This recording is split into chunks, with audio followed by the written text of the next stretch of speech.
শনিবার যাদবপুর বিশ্ববিদ্যালয়ে এই নজিরবিহীন পরিস্থিতির পর প্রশ্ন উঠছে, উপাচার্যের উপস্থিতিতে বিশ্ববিদ্যালয়ে এমন বিশৃঙ্খল পরিস্থিতি তৈরি হলো কিভাবে? দায় কার? দায় নিতে হবে উপাচার্যকে। বিশ্ববিদ্যালয়ে দুটো ছাত্রের ওপর গাড়ি চালিয়ে নিয়ে যাওয়া হয়েছে, এটা তো অ্যাটেম্পট টু মার্ডার বলে মনে করি।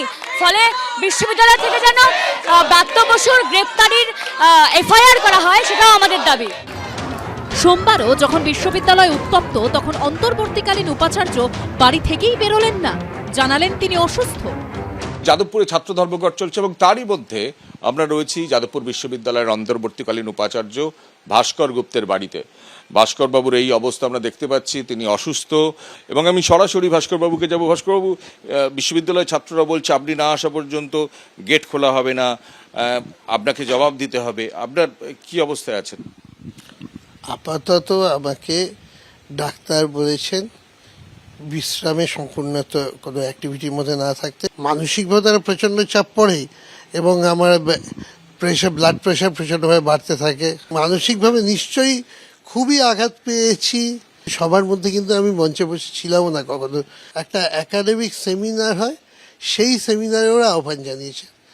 উপাচার্য হিসাবে শিক্ষামন্ত্রী যেখানে আসছেন ক্যাম্পাসে, তার সঙ্গে দেখা করাটা আমার প্রোটোকলের মধ্যে পড়ে। আপনার যদি কথোপকথন করতে অসুবিধা হয় সামনাসামনি, তাহলে ফোন মারফত কথোপকথন করা যায়, মেইল মারফত কথোপকথন করা যায়। কথোপকথন করার নানা রকম উপায় আছে, তার কোনোটাই উনি দেখছেন বলে তো মনে হচ্ছে না। ব্রাত্য বসু উপাচার্যের পাশে দাঁড়ালেও সৌগত রায় আবার তাকে সরিয়ে দেওয়ার দাবি জানাচ্ছেন। উপাচার্য কালকে কার্যত দিশেহারা বোধ করছিলেন, উনিও কালকে অসহায় বোধ করছেন এবং উনি কালকে শারীরিকভাবে প্রহিত হয়েছে।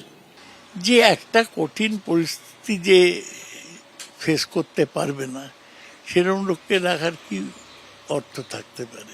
আমি চাই যে উপাচার্যকে সরিয়ে দেওয়া হোক, উনি থাকার যোগ্য না। এরকম দুর্বল লোককে দিয়ে চালাবে কি করে বিশ্ববিদ্যালয়ের প্রশাসন? শক্ত প্রশাসক দরকার যাদের।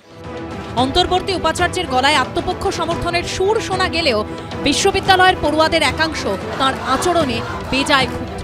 নিশ্চয়ই না জেনেই বলেছেন বা না বুঝে বলেছেন বা কেউ ওকে ভুলভাবে বলেছে, ফলত আমার উপস্থিতিতে এটা ঘটেছে বলাটাও ভুল।